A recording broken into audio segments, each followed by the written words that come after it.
So today I'm going to touch on topics that are related to your studio, focusing on isolation and interaction by speaking about my research into socially mixed public housing redevelopment in Toronto. So for this research, I looked at two communities called Regent Park and Donmount Court. Have people heard of Regent Park? Donmount Court? Fewer, but some, which I'll discuss a bit today. And so the redevelopment of public housing is premised on the notion that urban form can generate isolation, and revitalization is promoted as a way to foster interaction and inclusion and to undermine isolation. And today I'm going to offer a critical analysis of some of the assumptions that underpin mixed income redevelopment, and then illustrate my critique with two examples from the research that I did. So first of all, what is mixed income redevelopment? This is an approach to redeveloping public housing that has a few defining characteristics. So it involves the demolition of existing modernist post-war public housing. It involves the redesign of these communities along the lines of contemporary architecture, planning, and design wisdom. It involves the construction of newly built replacement social housing, although often the same number of social housing units aren't always replaced, and they aren't always replaced in the same location. It also involves the construction of new market housing, so new private homes or condominiums, which are meant to bring a new socially mixed population into former public housing projects. And this is often achieved via public-private partnerships. So this model for redevelopment emerged in the United States in the 1990s, and it's since been replicated in many places around the globe, making it a new go-to approach for dealing with public housing. And in all of these places, redevelopment is typically inspired by the same set of ideas. And in particular, there are three circulating discourses and policy logics that decision makers draw upon. And I argue that we should be critical of some of these concepts, and I think some of them are related to the themes that you're looking at for your project.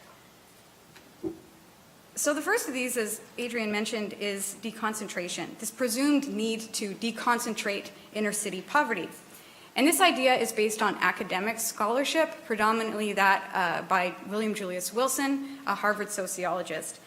And this work argues that urban social problems are the result of concentrations of urban poverty, concentrations of people who are said to be part of an underclass. So the theory is that disadvantaged people who are around others like them suffer negative effects because they're socially isolated from middle-class role models and physically isolated from good jobs, high-quality urban services, and opportunities associated with that. So in theory, this isolation leads to negative outcomes. So policymakers hope that by deconcentrating poverty or dispersing marginalized groups, these negative effects related to social and physical isolation can be reversed, and people can be reconnected with middle-class role models, good jobs, and so on. So that's the policy expectation that arises from deconcentration theory. In addition to academic arguments, there's support in urban planning circles for promoting social mix, for creating areas with a mix of people who have different incomes, racial and ethnic backgrounds, and family types. Social mix is seen as a best practice in planning for creating healthy communities. And it's also expected that higher income residents will attract investment and will use their political clout and social influence to improve the neighborhood for all residents. Architecture and design wisdom in favor of new urbanist design has also been very influential in justifying public housing redevelopment. So there's widespread agreements in these fields that modernist public housing was a big mistake. Following on critics like Jane Jacobs and Oscar Newman, the accepted thinking nowadays is that it's bad to have segregated, unmixed land uses and better to have mixed land uses. Particularly with respect to public housing, it's agreed upon that it's bad to have interior courtyards or interior walking pathways. It's better to have roads that are built right through communities that have mixed traffic, have buildings that are built right up to the street so that people can see out their windows and see passers-by, making a community more safe and neighborly. So taken together, these ideas and discourses have been tremendously influential in working to justify the adoption of mixed income public housing redevelopment, Where I did my work in Toronto, you would see these frequently in policy documents. They would be repeated by politicians and journalists and academics. So they're very powerful ideas and challenging to come up against. But with my research, I found some reasons to be critical of these ideas. And upon closer inspection, I found that there are issues with the concepts that underlie and promote redevelopment. So starting with deconcentration, I point to three key shortcomings. First of all, deconcentration draws on this notion of the underclass. This is a term that was invented to describe low-income and racially marginalized residents of inner-city areas. And the term was derived from earlier theories of the so-called culture of poverty, which emerged in the 1960s, and which have been discredited for suggesting that poverty was caused by the cultural and behavioral traits of the racialized poor. In the 1980s, conservative writers in the United States popularized this underclass terminology because they were drawn to its focus on individualized causal explanations for urban marginality. And they painted a sexist and racist portrait of low-income African Americans as dangerous and pathological. According to critics of this underclass concept, underclass terminology provided a much-needed race-neutral code word to negatively define this imagined category of pathological inner-city dwellers. And this terminology also provides the sheen of scholarly respectability for very frank discussions about how, for example, to push the underclass off of coveted urban real estate. So deconcentration theory is uncritically premised on this very problematic concept. And so its use perpetuates the assumptions that are embedded in that concept, i.e. that low-income and racialized people are inherently pathological and in need of being deconcentrated or dispersed.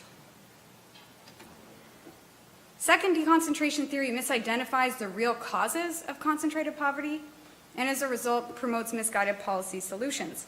So the theory looks at the negative effects of living in a poor neighborhood and then turns around and says that these effects are what cause neighborhood decline and poverty. This leads policymakers to overlook the actual root causes of concentrated poverty. Things like residential segregation, racist federal policies, the racialized employment-related impacts of deindustrialization, and so on. And instead, deconcentration policies target false problems, like social isolation from the middle class, and then promote fundamentally misguided policies to target those false problems. As a result, the third problem I identify is that it promotes spatial solutions to our social and economic problems. So it simply moves marginalized people around in space while doing nothing to address their material circumstances or need for other assistance and supports. So for its part, the language of social mix provides a planning rationale for mixed income redevelopment. And social mix is an interesting concept because it appears to be inherently progressive. We all feel that it is a good thing. It conjures this image of social harmony. But in practice, however, the language of social mix is often mobilized to justify gentrification. In the name of providing a balance, neighborhood organizations and policymakers often use the language of social mix to argue for the removal of particular groups of people, such as the homeless or drug users or people living in public housing. So it's a common tactic to say, we have more than our fair share, so those people should leave. And geographer Nicholas Blomley calls this using the language of balance in the service of exclusion. Advocacy for social mix is also premised on what I call the myth of the benevolent middle class. And this is a notion that higher income in-movers will use their powers for social good. And in my work, I found that that's not always the case. A third issue with advocating for social mix is that it accepts that the existing configurations of power and inequality as a given and seeks to work within this context rather than to try to change it. So let me explain what I mean. We live in a social reality in which it's understood that neighborhoods that are dominated by low-income and racially marginalized people are likelier to have lower quality schools, disinvested infrastructure, poorer access to jobs, transit, grocery stores, and so on. This is something that we all know.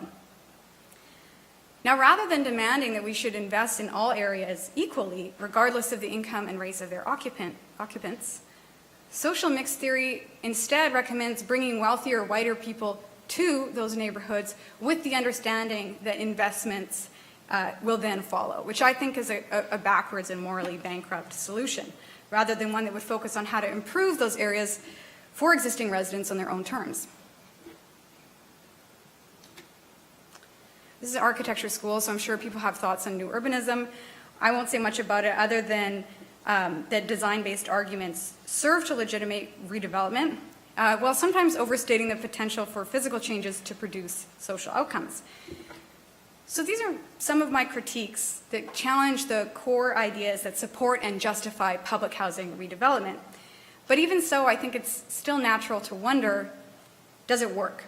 Do these programs lead to the improvements that policymakers hope for and expect? I wondered this too, and so I looked at existing research into deconcentration initiatives and mixed income redevelopment. And in examining over or close to 200 studies, I found a lot of things which I'll very briefly summarize. So beginning with the positive findings, studies tended to report that after redevelopment or after deconcentration, there are improvements in neighborhood quality, safety, and housing satisfaction. Unfortunately, however, it's been found that the most disadvantaged families are the least likely to benefit from these improvements, and that's typically because they don't end up returning to mixed income development sites. In this next set of categories, redevelopment was found to have no impact or negative effect.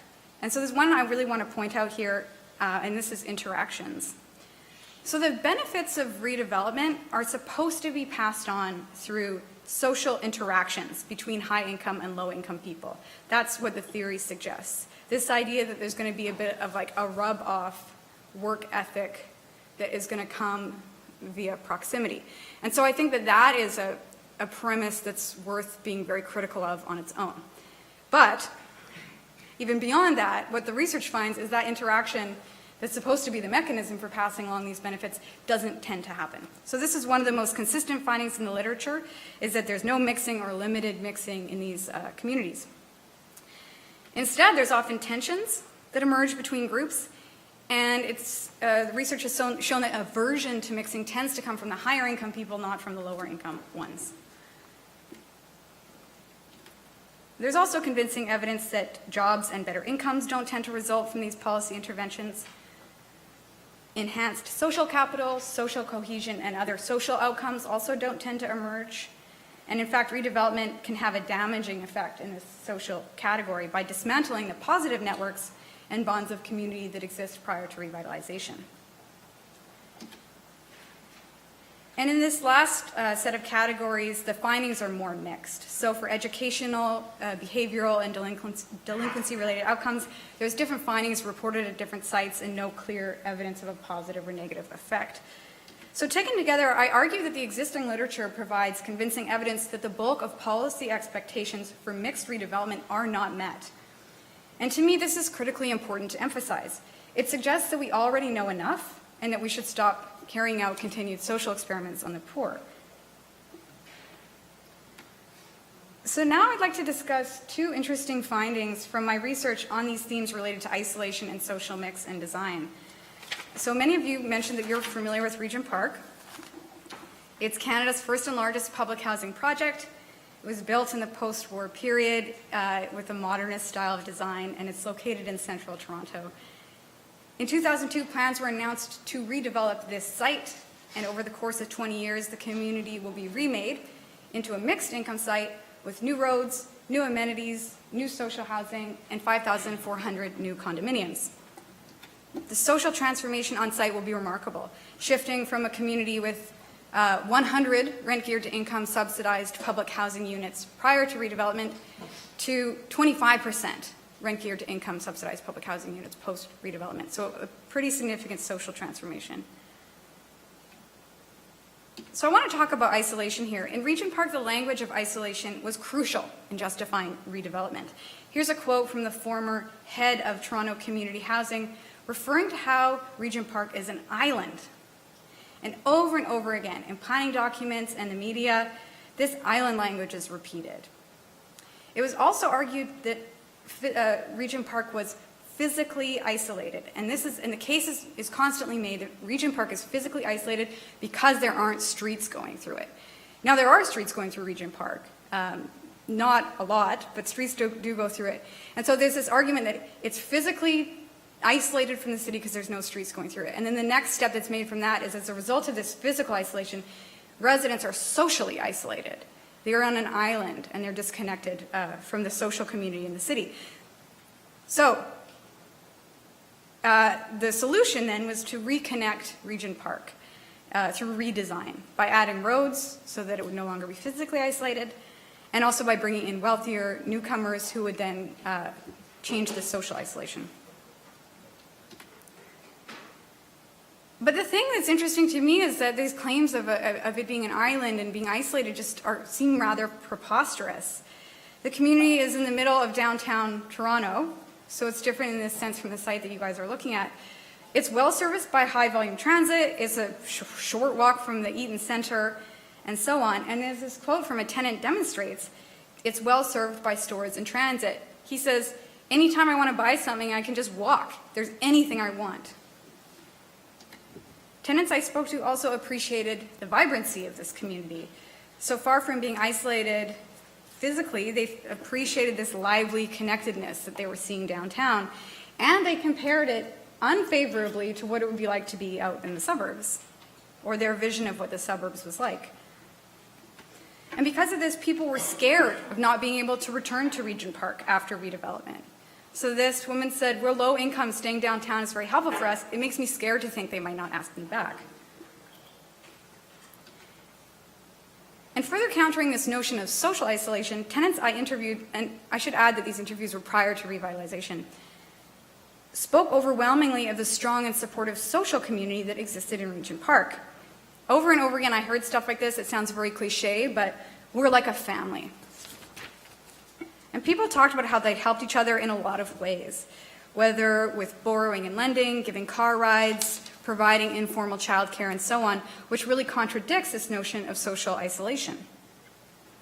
So from talking to people, I heard a counter-narrative that challenges the rhetoric of social isolation that has worked to stigmatize this community and to justify its demolition. And I think that when planners and others repeat these phrases, they're missing the chance to learn more about how the actual social and physical advantages can exist in public housing and low-income communities, and that these advantages stand to be lost or damaged by revitalization projects that don't consider their value from the outset. So in the short amount of time that I have left remaining, I'm going to talk about another case from my research, this time in Don Mount Court, speaking to how urban form can influence social outcomes in unexpected ways. So Don Mount Court was built in 1969, designed by architect Raymond Moriyama, with some interesting design features. So the community had this large interior park surrounded by buildings. It had elevated walkways that looked out into the park, and tunnelways that would lead into and out of the secluded park area, which you can see in some of the pictures. This is a map from an old community plan that I pulled up that kind of shows the built form of the community, or the outline of it. So you can see how in that northern section of Don Mount, that was where that interior park was located. So between 2007 and 2011, the community was redeveloped, replacing all 232 public units, adding 132 new condos, and most of this housing was built in a stacked townhouse style, and there was one 4-story elevator building. So here you can see, in addition to my poor map-making skills, a comparison of maps of the old and the new Don Mount. So in line with the ideas of Jane Jacobs and Oscar Newman, this community was sort of turned inside out, with the formerly interior park now on the outside and visible to all, so you can see it there, called Joel Weeks Park. Plus roads, those are the blue lines on my map, running through the community, now in the area. And interestingly, the interior walking pathways which were said to be generative of pathology for public housing residents and which helped to justify the demolition of Don Mount Court, were actually reproduced in the redeveloped community, but for the market housing. So on this map, in the top left corner, where the white buildings are, the roads in there are all walking pathways that the market residents get to enjoy, and they look like this. So with this brief introduction, what I found in Don Mount was pretty much the opposite of what the planning wisdom of the day would predict. I learned from tenants that in the old Don Mount, they felt safe and secure and enjoyed being able to socialize with some privacy and watch their kids in this semi-enclosed interior park.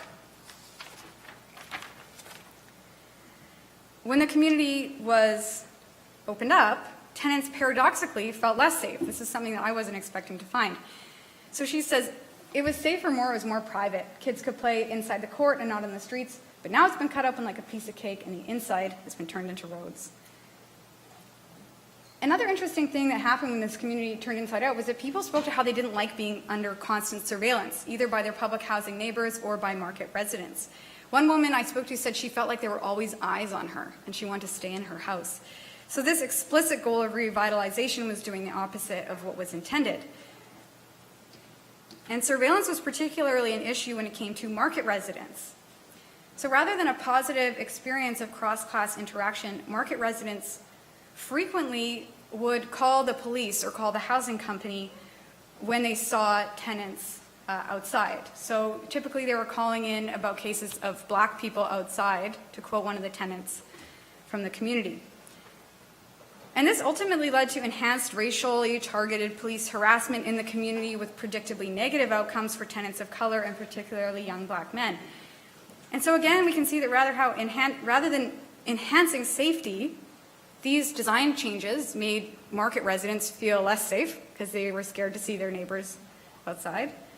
And more importantly, I think it put tenants at risk of police harassment and physical harm. So I'm going to stop there, and I look forward to the discussion period. Thanks.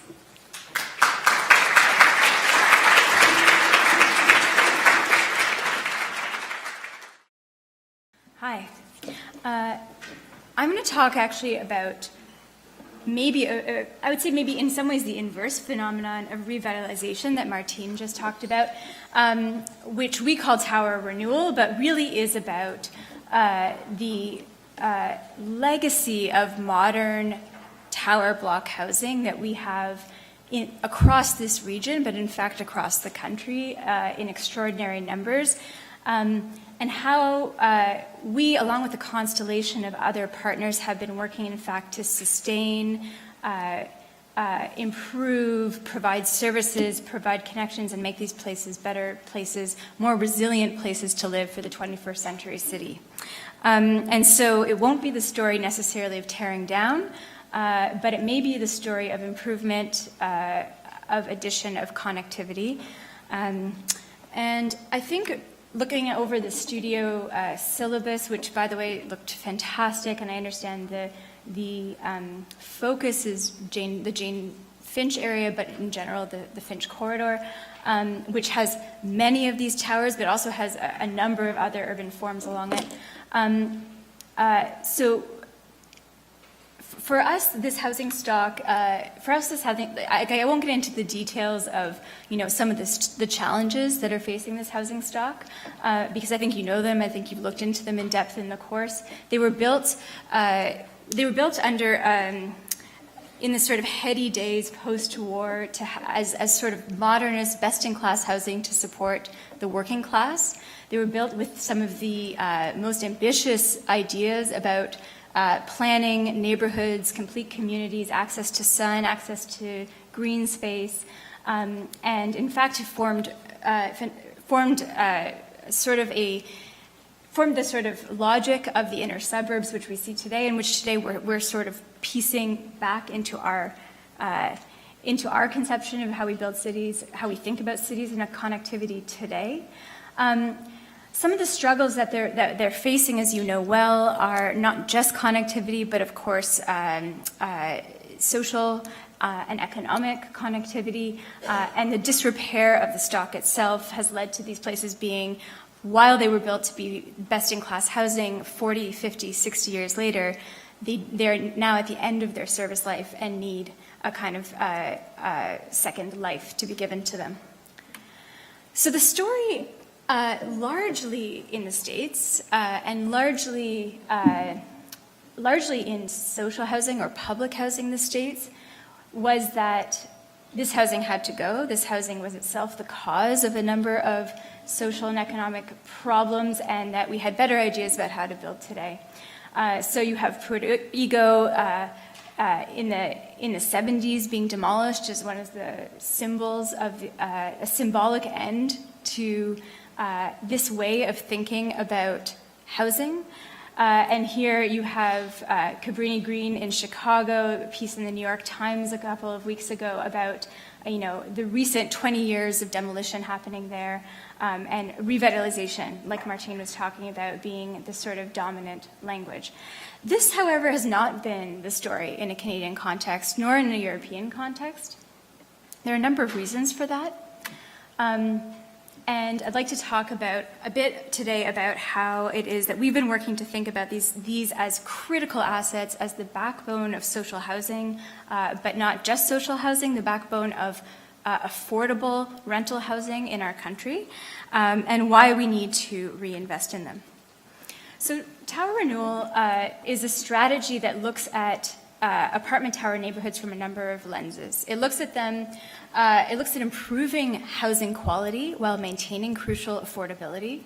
It looks at achieving complete communities through wraparound supports, economic supports, social supports, connectivity in the ways that we expect to see in our cities today. It looks at mitigating climate change impacts through building retrofits, and it looks at integrating tower neighborhoods into growth and transit planning. And of course, we started, and my colleague Graham Stewart, who really is the sort of lead behind the Tower Renewal Initiative, started looking at this over 10 years ago when he noticed that all over, mostly Europe, but all around the world, these neighborhoods, that is modernist concrete tower block housing, were being transformed, were being renewed, both the buildings themselves and the neighborhoods, and wondered why that wasn't happening here. As a result, the Tower Renewal strategy, which spans issues from GHG reductions and carbon neutrality to some of the other areas I mentioned, complete communities, growth, housing quality, and crucially affordability and the maintenance and preservation of the culture of neighborhoods as they are. And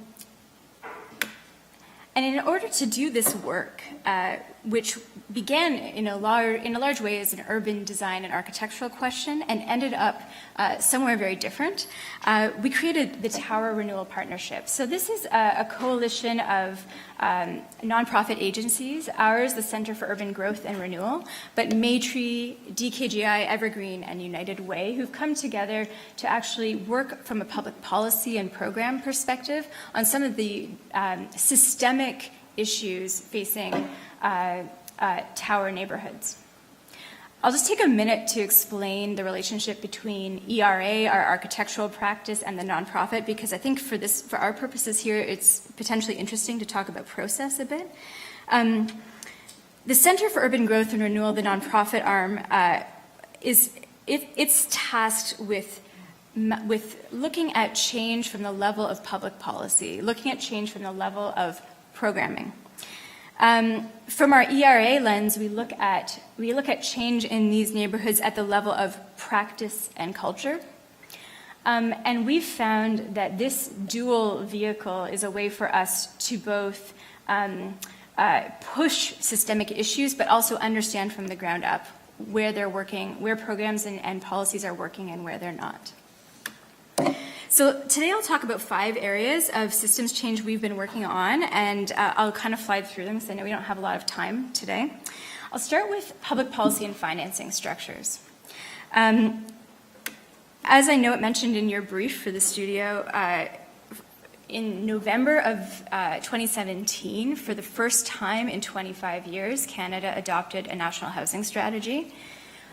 This was a real landmark moment, and for this 18 months or so prior to the announcement of this strategy, we were working in a sort of consultative and advocacy policy, framework to ensure that the maintenance of Canada's affordable housing supply was core to this strategy.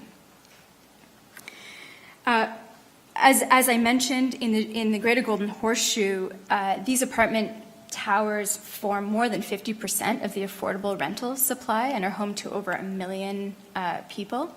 It is not an inconsequential number. One in five rental properties are in towers. And we actually began, in advance of the National Housing Strategy, to look at the numbers across the country.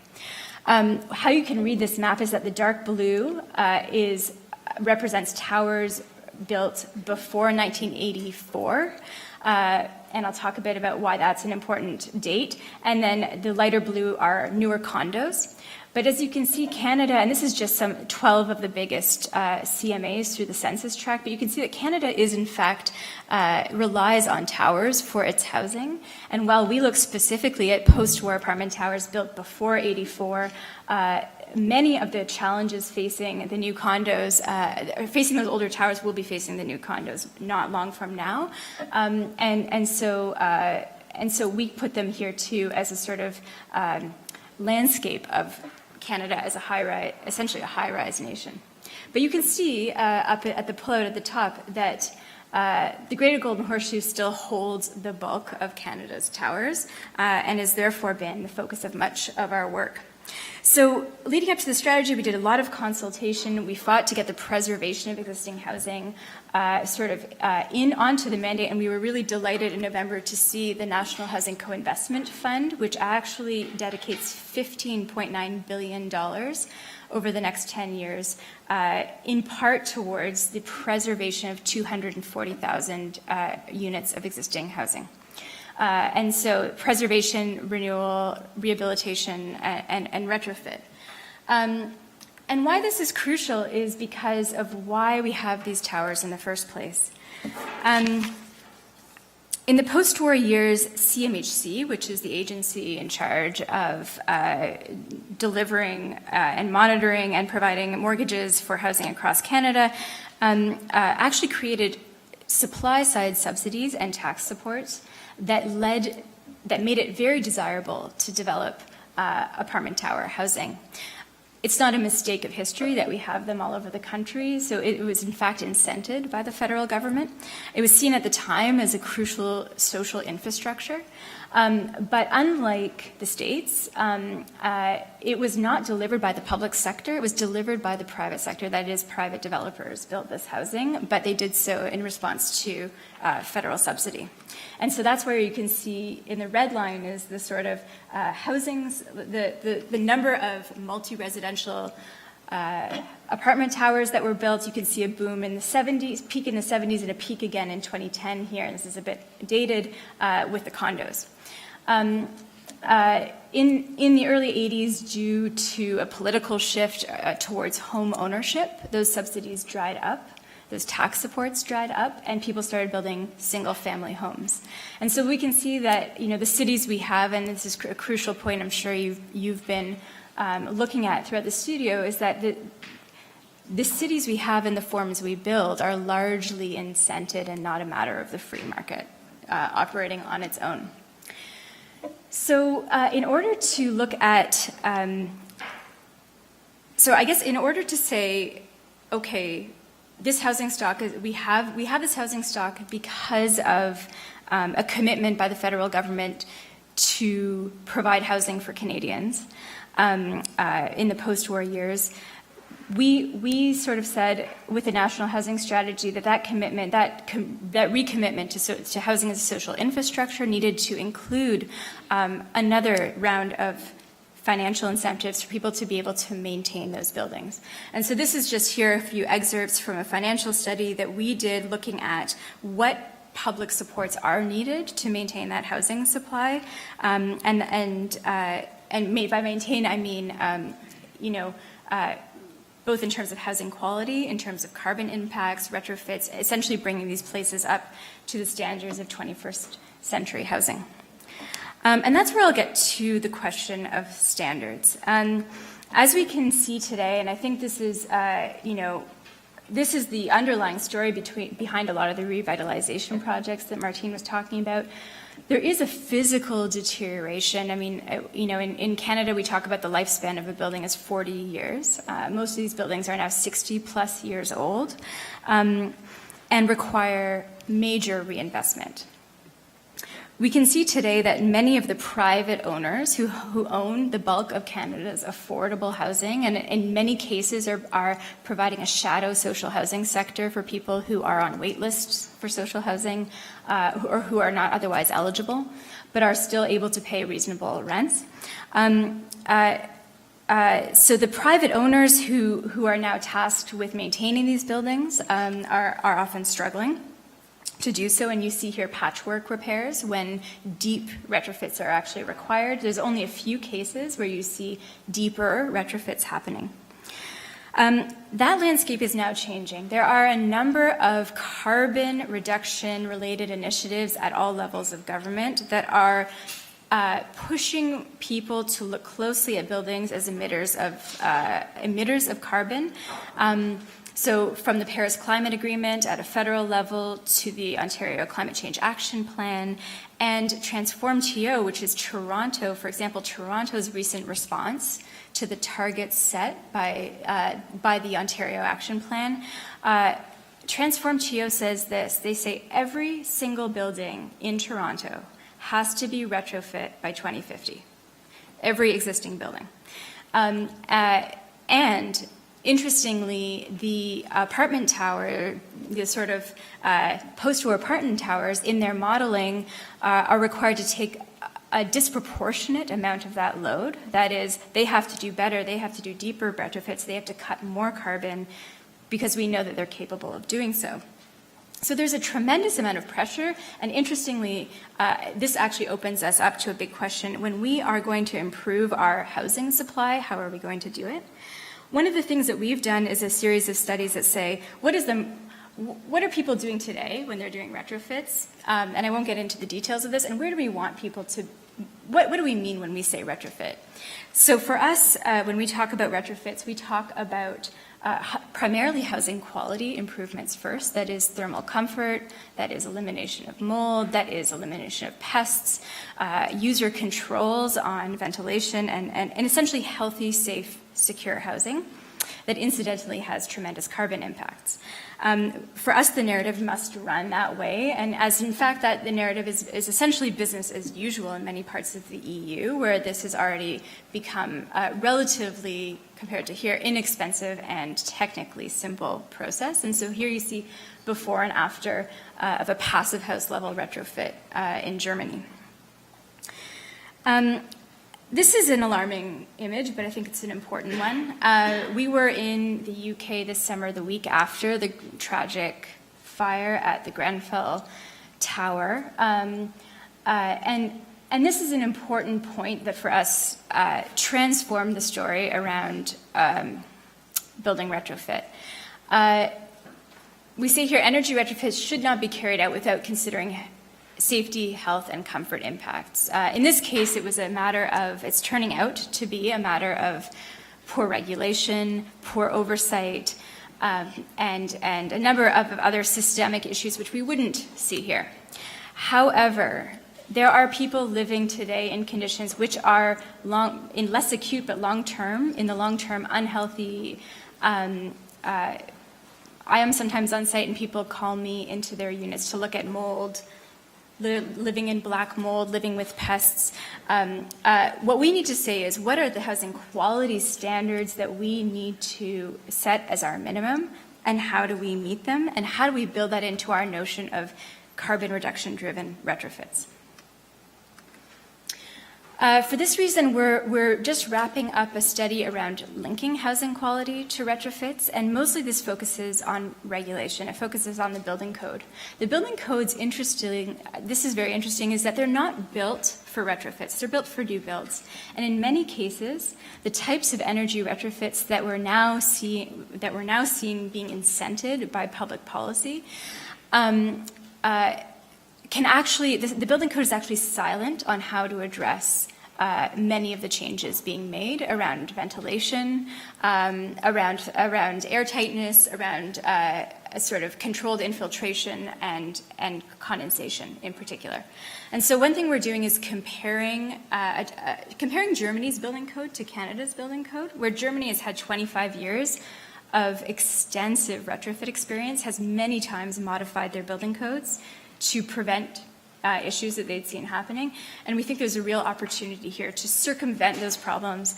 And as the federal government develops a national model retrofit code, we're consulting with them on what that should look like. But of course, regulation for this kind of thing sits at the provincial level. We've created a 5-ministry, inter-ministry working group. One of the biggest issues, and this is, I think, a critical problem, is that we see, of course, opportunities, challenges in the landscape of our cities. One of the biggest issues is siloization, right? And we see that across all of our fields. We see that across all levels of government. What this cross-ministry group allows us to do is to align existing programs and objectives to say, okay, the Fair Housing Plan says this. How is the retrofit program from Ministry of Environment going to meet those goals as well? And what we've seen and through working through this group is that we're seeing new major programs coming out that do account for housing quality outcomes. This is a program that is just wrapping up its first phase, which is $350 million committed dollars to social housing retrofits, which will, we expect, be followed by similar programs for the private sector housing supply. So these are major wins and signal a major shift in thinking. I'll try to go quickly because I have a bit more. Social and economic resilience. This is critical, and so much of this is tied into what Martine was talking about earlier. We work, as I mentioned at the beginning, with United Way very closely. They have hundreds of agencies on the ground throughout Toronto and New York region who are working in apartment tower communities or in the inner suburbs. We're also working on sort of strategies with advocacy coalitions like ACORN, who realize that the number one concern that their members have are quality of housing. But from a policy perspective, one of the things that we noticed, and this is now almost 7 or 8 years ago, was that there are also a number of regulatory issues which are preventing social and economic sustainability in apartment tower neighborhoods.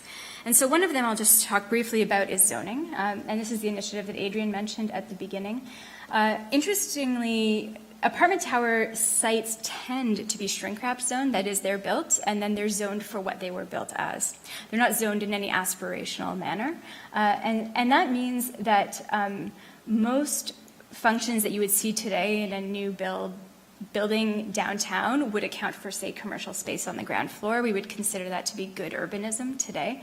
When they were built, it was not considered to be good urbanism, meaning that even having a farmer's market out on the parking lot in front of a tower is technically in contravention of the zoning bylaw.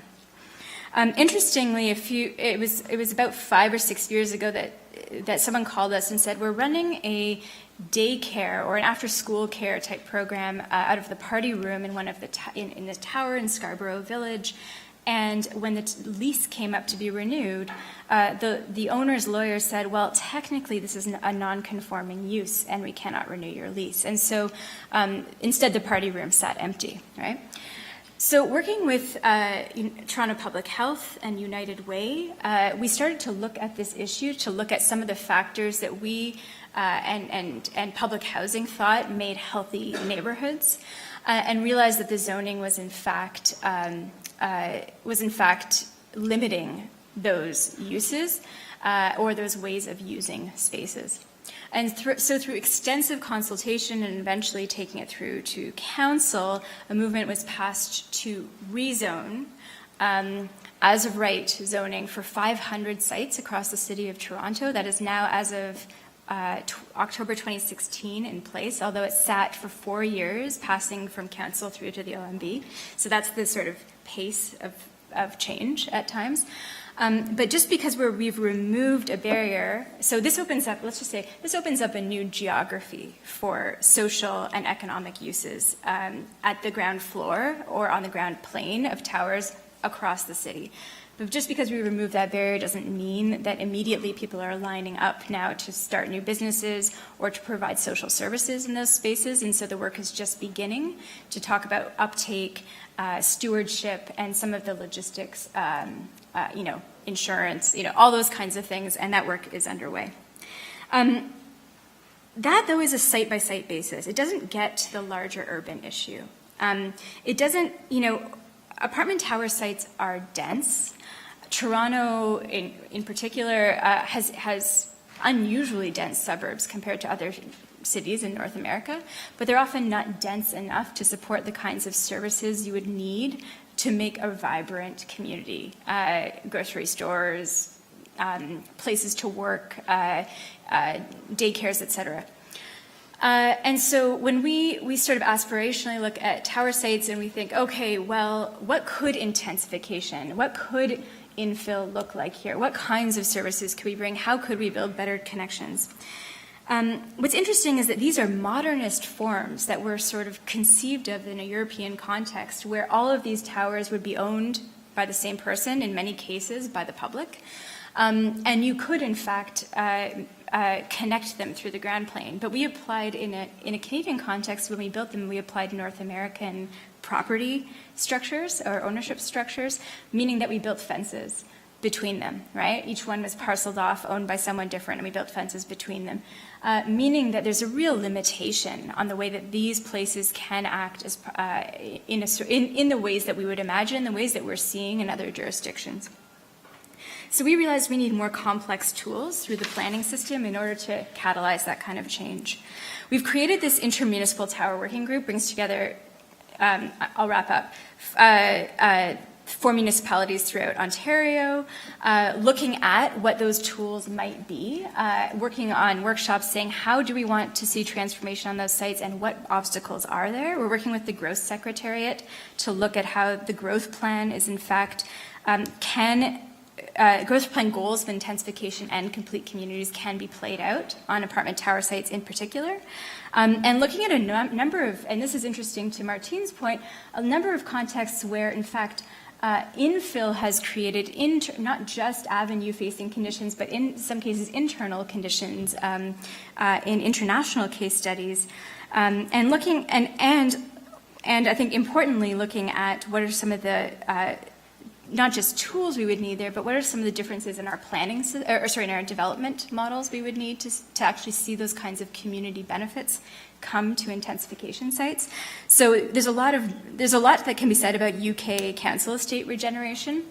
There's a lot of important critique about that. But one thing that they've managed to do is actually train up to either develop themselves or to work with nonprofit developers to create much more community benefit and much more bespoke interventions on infill sites. I'll just say quickly that we're doing a bunch of implementation, so that's the policy lens. Through our ERA lens, we're doing a bunch of implementation both on rack zone type small interventions. We're working on the early stages of what would be the first passive house retrofit on a tower in North America on a building scale. And on the campus scale, we're working on a retrofit project and sort of reimagining a site, really a renewal project that impacts 900 households in East Scarborough, that builds in new supports, new new daycare, new ground plane interventions, and deep retrofits to the towers. So thanks so much for your time.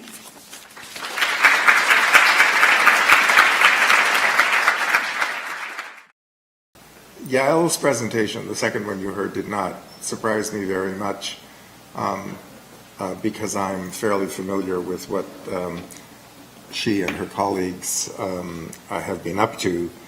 Some of it was more developed than I'd heard in the past, but it's a story that's relatively familiar to me. Martine, on the other hand, has made a presentation which is much more, I guess I would even use the word inflammatory. In Toronto at the moment, the Regent Park redevelopment is broadly, in broad political, socio-political terms, is seen as the cat's meow, basically, kind of state-of-the-art thinking. So to make such a kind of undermining critique of it, as Martine did in her presentation, that this is definitely new news, and would be in a Toronto context would actually be very contentious. And I think it's important that people in the room be aware of that. To be honest, I have kind of well, you can see how contentious it was. Even in Waterloo, someone could tell.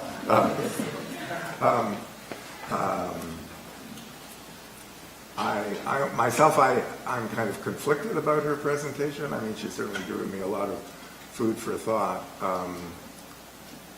But I have not, in the time since I heard it, I have not been able to kind of entirely disentangle the parts of it that I think I was convinced by, and the parts of it about which I remained more skeptical. Now, again, I'm going to be picking and choosing as I go through this, but this takes us back to the period. Actually, let me start by saying a little story about Graham Stewart, with whom Yael works. I worked for the City of Toronto. The two reports which Graham has referred to, On Building Downtown and Built Form Analysis, were both done for the Planning Department of the City of Toronto in 1974 and 1976, respectively, and they come directly in the wake of the 1972 municipal election. In the 1960s, Toronto had been had a set of planning policies in place which were encouraging redevelopment at higher density in existing residential neighborhoods in the city. It was seen as a modernization strategy, and in the wake of along with the international competition to design a new city hall and the choice of the Villiers-Ravel design for a new city hall, Toronto was coming to see itself as a kind of modern progressive city, and redevelopment at higher density was seen as part of the kind of appropriate project of modernization for the city. And so actually from the mid-50s all the way through to the late 60s, that project was in political favor. And it gradually accelerated. And interestingly enough, it's during that same period of time frame that the suburban towers that Yael showed were also being developed. And so between the middle 50s and 1970, you could say that there are two parallel procedures of development going on in Toronto. One is the suburbs are booming, and in the suburbs, not only are acres and acres and acres of single-family houses being developed, we're talking about Scarborough, North York, and Etobicoke, certainly the northern halves of Scarborough and Etobicoke, and virtually all of North York. And this is in a difference to the pattern in almost any other North American city, they are also building high-rise residential towers of exactly the kind Yael showed many, as part of that suburban development pattern. This is all greenfields development on former farmland. And that is seen as modern suburban Toronto. And if Graham Stewart were here, he would make the famous statement that no other city in North America has towers like Toronto does in the suburbs. The only other city in the world and where you can find those towers in comparable numbers is Moscow.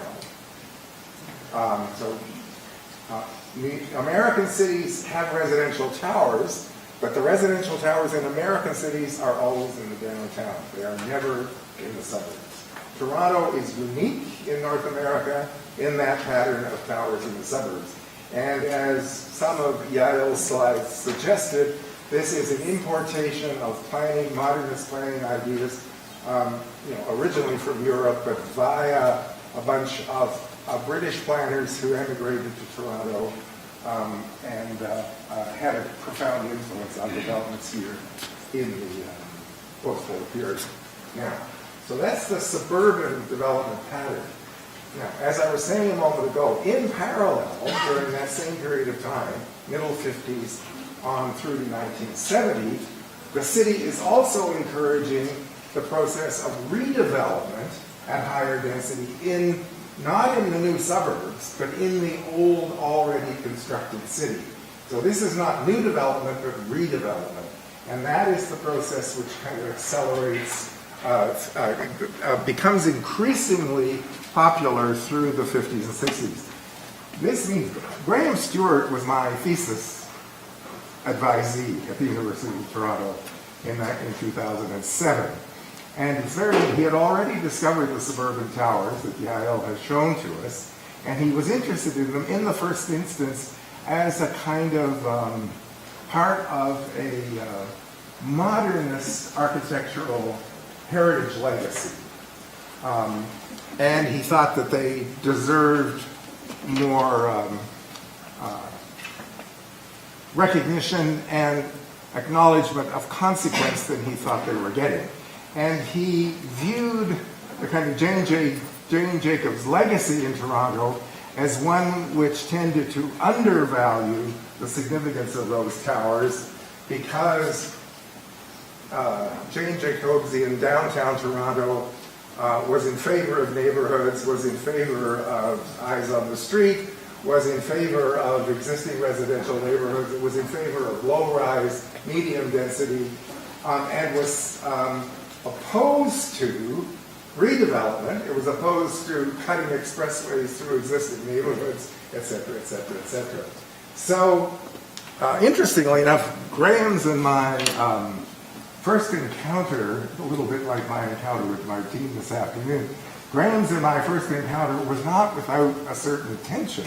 I was a friend of Jane Jacobs, and I'm actually largely in support of her kind of critique of modernist planning.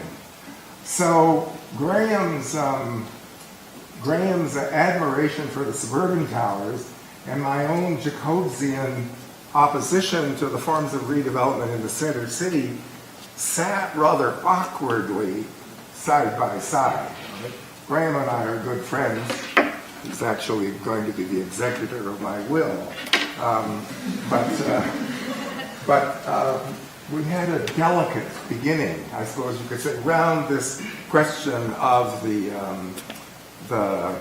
moral status of the high-rise towers. Now, but the interesting thing which finally clarified the situation between us was that it turned out that the Greenfields towers in the suburbs, which had the set of issues associated with them that Yael has just articulated for you all, are rather a different kettle of fish than the redevelopment towers in the historical city. Because the ones in the suburbs didn't replace any existing neighborhoods. There weren't, before they were there, there were only cows. So it is, the fact that it's greenfield developments turns out to have profound social and political significance. In the older city, it's a different matter altogether. How many of you, by the way, are Toronto, or either from Toronto or oriented to Toronto? Okay. So if any of you know, I'm not going to show this, but if any of you know streets like Jameson Avenue in the south end of Parkdale, or St. George Street from Bloor north, These are streets where the first versions of higher density development started to take place. Long, narrow apartment buildings. Actually, I'll do this in a presentation later. But they're about 8 stories high. They're on single lots. They're long and narrow, end on the parcel. It didn't take long before people decided this is not a great mode of redevelopment because the kind of outlook and privacy from the units was not great. So the city actually, it still wanted, it was still pushing redevelopment, but it decided it would be better to make the buildings taller and bigger, but further apart.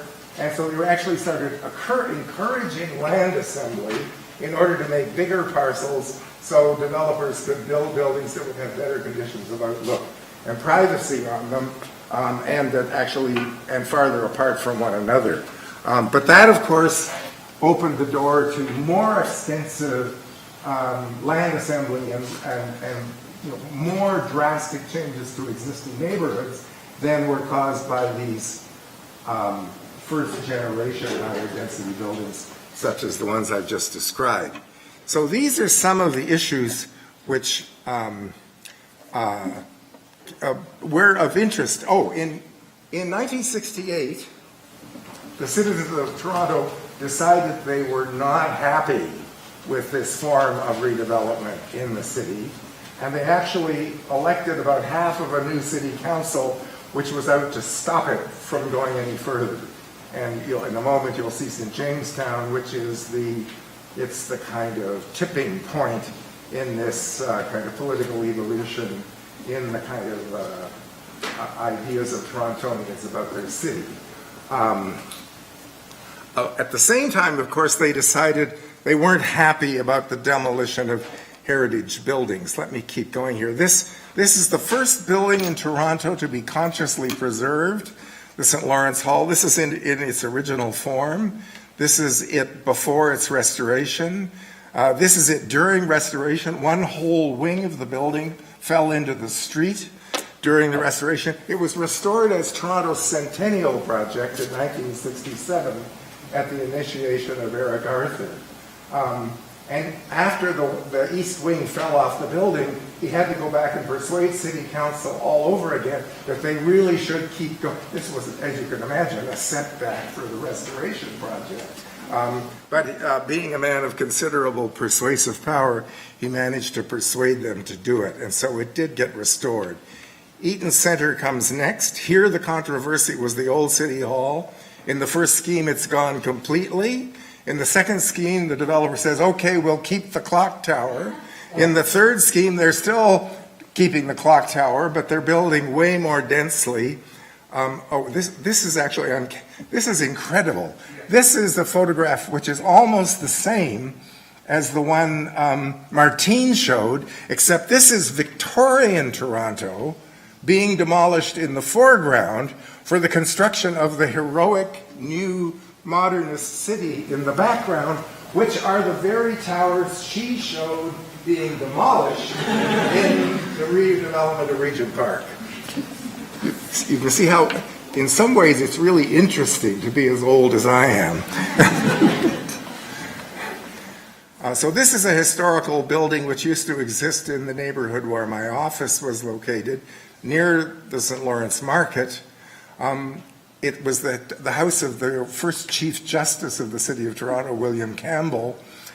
Miraculously, it survived until the 1970s, but the neighborhood was warehouses all around it. And so the question of what to do with it arose.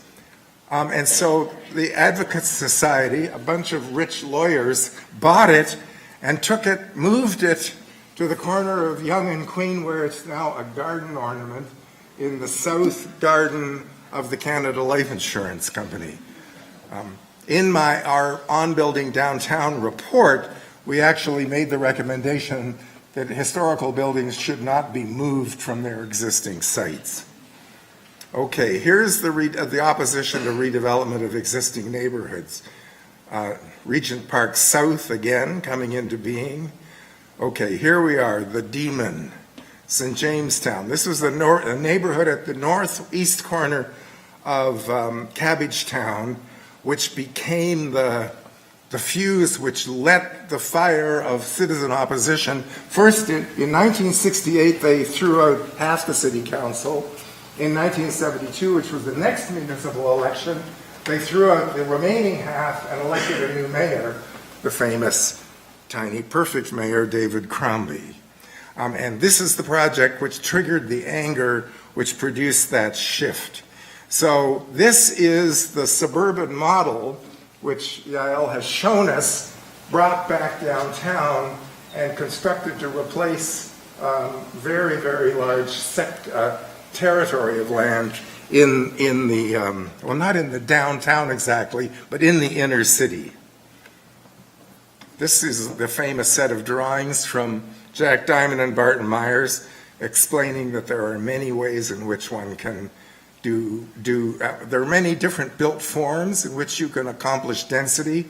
The point of this set of diagrams is that all of those built massings have an identical floor area ratio from the towers all the way down to the courtyard buildings. So the floor area ratio is the same for all the diagrams in that set.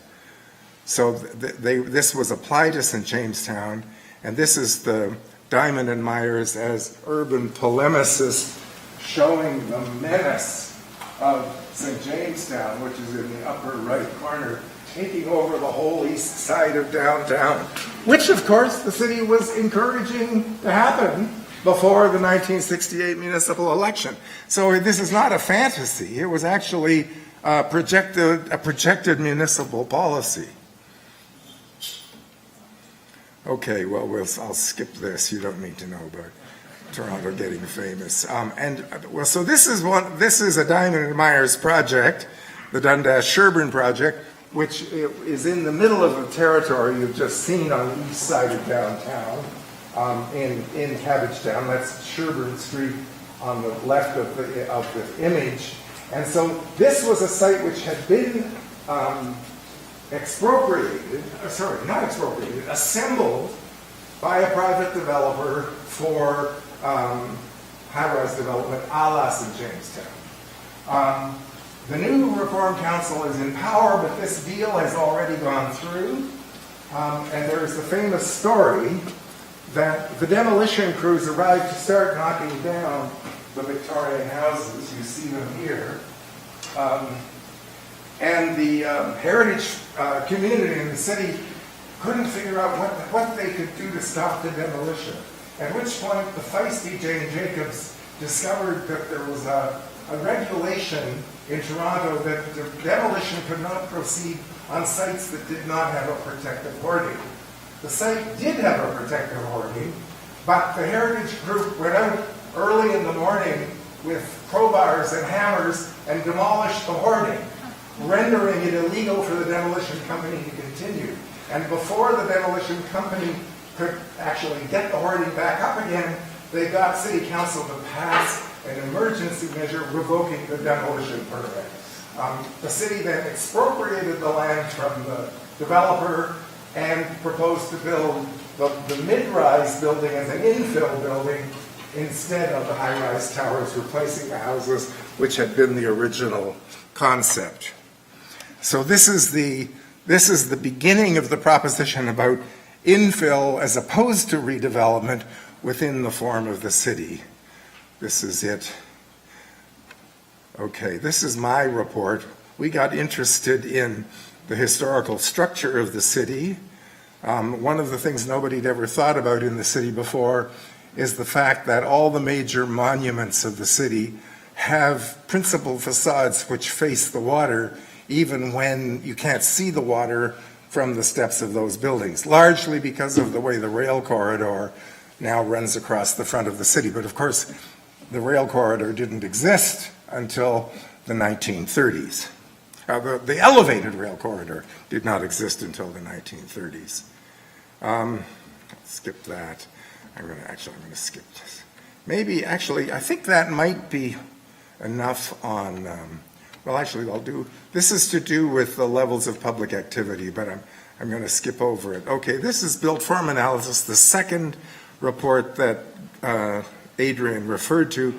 And here we were asked by the city to just look analytically at the forms of higher density residential buildings in the city with a view to helping them to interpret how they should, given the public aversion that had developed to the St. Jamestown model, how else could they deal with high-rise, high-density residential building forms in the city?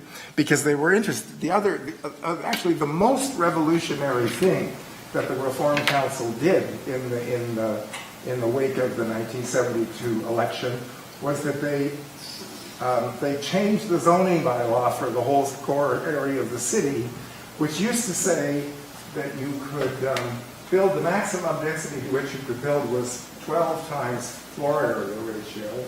They altered that to say you could still build 12 times, but you could only do it if 4 of the 12 was residential.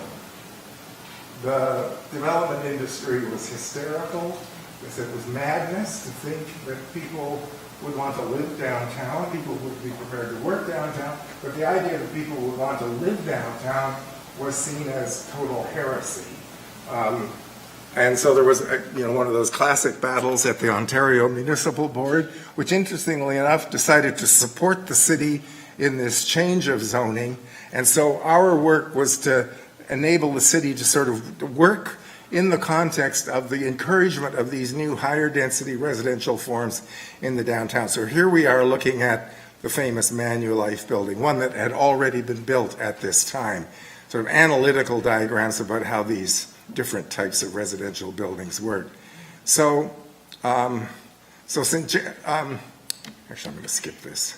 Actually, let me just finish here by saying one crazy developer in Toronto decided to build a building which was 8 times commercial and 4 times residential at the corner of Bay and Gerrard, called Blue Cliff Place. Some of you might even know it.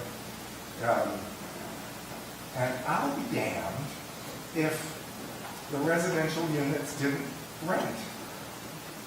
To the astonishment of the rest of the development industry, people actually were prepared to rent the units in the middle of the downtown. Heresy. The heresy turned out to be true. Well, so developers may be opinionated, but they're not stupid. So another developer said, well, he managed to get his on the market. Maybe I'll try it. Well, look at Bay Street. Bay Street from Queen to Bloor is continuous high-rise, high-density residential buildings. And that is a direct result of the change of zoning that the city introduced in 1974.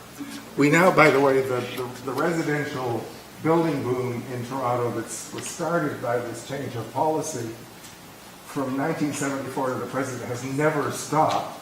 And of course, we now have one of the highest downtown residential populations of any city in North America, including, of course, all the new condos. So, all right, now, can my assistant in the booth flip me over to topic 4 for a few more minutes, and then I'll stop.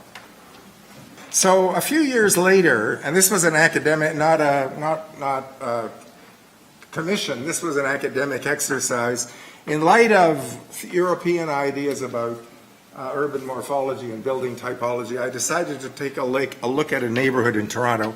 In fact, it's that same neighborhood which includes St. Jamestown, and I decided maybe it would be possible to figure out a bit more precisely how the actual evolution of its built form had taken place over time. And that's what produced this package of work. Actually, I'm not going to go through this stuff. This, on the left-hand side, is a figured ground drawing of Toronto in 1842. So you can see we have relatively few drawings of this historical period. They're actually drawn precisely enough to show built form in the city. But you can see here, this is the waterfront, and this, of course, is before the railway is not here yet. So the city is still directly connected to the water. This is King Street, which is the original main spine of the city. This is Yonge going north, and this is Queen Street running across here, which in those days was not called Queen Street, but Lot Street. And it was called Lot because it was the baseline in surveyor's parlance for a set of lots, which you see running above. They were called the park lots, and they were assigned to senior people in the British colonial army and other poobahs in the city. And the park lots are this wide, and they go all the way from Lot Street, i.e. Queen Street, all the way to Bloor Street. And in the second half, the story of the neighborhood I looked at in detail is basically the story of what happens in those neighborhoods in the second half of the 19th century. Remember, this is 1842, and so as you can see here, like, this is the Allen family lot. This is their grand house, Moss Park, at the corner of Queen and Sherburne. A glamorous address in 1842. One of the wealthiest people in the city. So that's their park lot, but most of which is still bush, as you can see, even south of Bloor. The one next door is one that was obviously subdivided by a family that had, I'm deducing it must have been 3 children, because the lot got divided into 3, and of course, because Queen Street is the important frontage, they had to divide the property vertically rather than horizontally, or else one guy would get all the valuable land and the other 2 would be left without any access.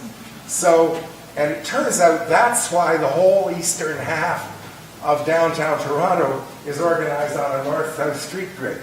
If you go south of Queen, Toronto is organized on an east-west street grid. And once you get north of Queen, because of the park lot structure, it's basically organized on a north-south grid. And that's why between Queen and Bloor, an overwhelming number of the east-west streets only go through because of kinks. Carlton turning into College, Dundas at Yonge. All of those kinks are traffic engineers' retrofits to cope with the fact that there weren't any continuous east-west streets between Queen and Bloor in the entire 19th century. So we looked at this in detail, and basically we just tracked parcelization of land in the north half. This is the chunk we looked at. Oh, I need to. Okay, so this is Yonge, this is Carlton, this is Parliament, and that's Bloor. So this is the piece. So that's what it was like in 1848. This one is 1858. Here you see the shift from 58 to 84. So you can see this is what I call the arrival of first generation build out. This is like the mature suburb from the 1950s or 60s. All the vacant land has been subdivided, and pretty well everything is sold off. The Allen family sold off their front yard and kept their house, Homewood, here. And the reason that Wellesley Street has this curve is to show off the family mansion to the passers-by. And so this is it in 1903, which is first generation completion. 1923, it hasn't changed very much. And then there's a gap in the data. Don't blame me for that. But we get to 1960, and then you can see what's happening. Look at this block here. This is the corner. This is the block at Yonge and Carlton. That's what it looked like in 1923. And this is what it looks like in 1960. This is Maple Leaf Gardens, a big building occupying almost a third of a block, all on a property which was previously Victorian houses. And these are commercial buildings to the west of it. This is the site of the City Park Apartments, which is one of the earliest modernist high-rise tower developments in the city, and on the model which the city was hoping to get everywhere, where the buildings are relatively far apart from one another, and actually it's one of the models of high-rise development in downtown Toronto, which actually captures some of the quality of the European idea of the modern city. It's now a housing cooperative lived in by a bunch of very defensive gay people, because this is in the middle of the gay village in Toronto now, who are looking after it immaculately. It's one of the modernist success stories in downtown Toronto, as opposed to poor old St. Jamestown up here, which is, were it not for the fact that it falls into Yale's category of being de facto affordable housing, it wouldn't have any social cachet at all.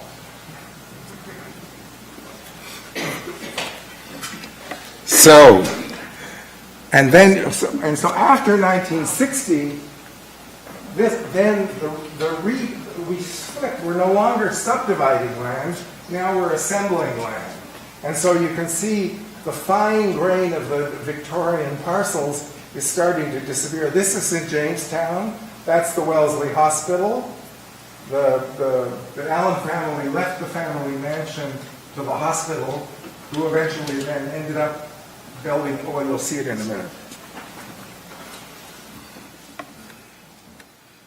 Oh, this is the built form going through the same sequence. I will have to do this very fast. So yes, here you see it. That's Homewood. The Allen, after they left Moss Park, even in the late 19th century, Queen and Sherbourne was getting a little iffy as an address for rich people. So they built this house in the middle of the century. This is Wellesley, this is Sherbourne. And this is the edge of that curve we talked about. So they left it to the hospital. The hospital put on an addition. Then it put on an even bigger addition. And then, of course, in the way of institutions in the city, it put on an even bigger addition and, in effect, ate the mother that gave birth to it in the first place. So, and then this is what you see. This is the figure ground of the built form. Again, here's Maple Leaf Gardens, and there's City Park Apartments, so you get the idea. And then this is the dreaded St. Jamestown, which is what scared Toronto residential neighborhoods out of their wits, and they said, oh no, no more of that, thank you. And there's a sequence which I won't go through now where that was the urban morphology I've just run through very rapidly. This is a sequence that goes through the building typology, showing the building, its positioning on the lot, it's basically its front and back, servant-served relationships, and so on, which you can track through sequentially into the early apartment buildings, which are still interestingly house-like. They're only 3 stories high and so forth. And then we get into the more modern period. This is when the amenity of the individual units really starts to go downhill. I've never taught a class where somebody in one of my classes at U of T hadn't lived in one of these buildings, because of course there's still cheap housing downtown, relatively cheap.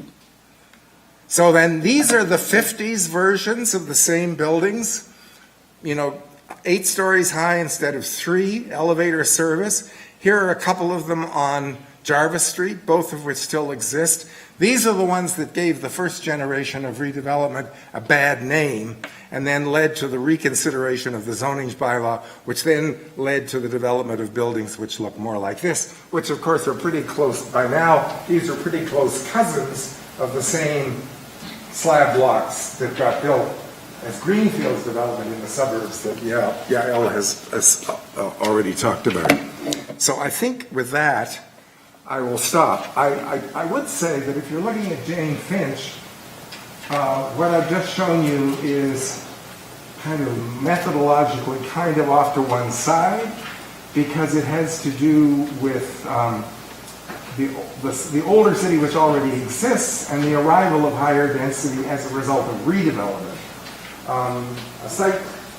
The sites of Jane Finch are more in the nature of the ones that Yael showed you, where they were built as greenfields development in the first place, and so they don't have the same controversy of something that people were familiar with being replaced by something bigger and larger in scale and disconcerting that they're not familiar with. It's a different, that's the downtown story, and the suburban story is a different one to that.